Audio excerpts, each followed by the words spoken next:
Mag-isa na tayo, no? Bango.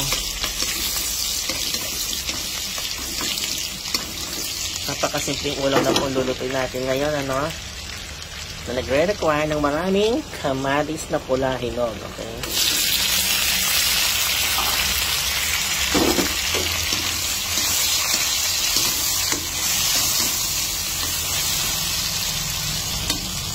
Lutuing mag-iigi ang kamatis. Siguro mga 10 minutes. Yan. Pag ganyan na po yung kamatis natin, dudurugin natin siya.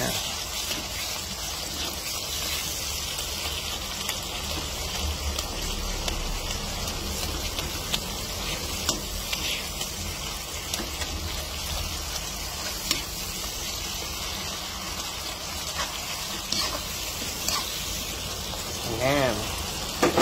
Then, i-add natin ang ating scrambled egg. Yan. Ang tawag po dito ay tolchas. Yan po ang ulam natin. Sabihan muna po natin maluto ng konti yung ating itlog na. Ganyan na medyo. Halu-haluin na natin ng konti. Ang ating tolchas. Sabihan pa natin maluto. Ayan, dry na konti. Tikman na natin ating tolchas. Ayan.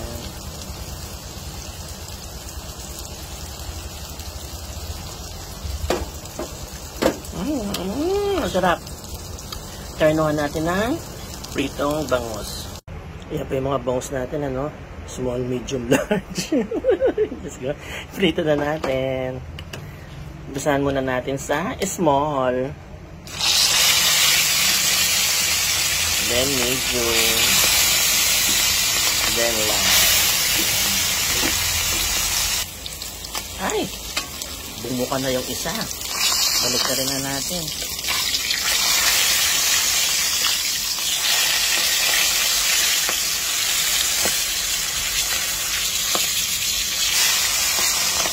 Bukang-buka na. Ay, luto na. Hanggang isa natin. Ito muna. Yung bukang-buka. Ay, ito.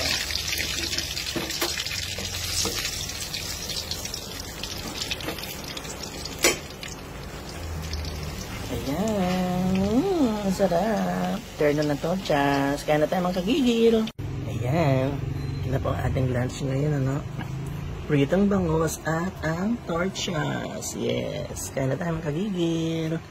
Maraming kanin.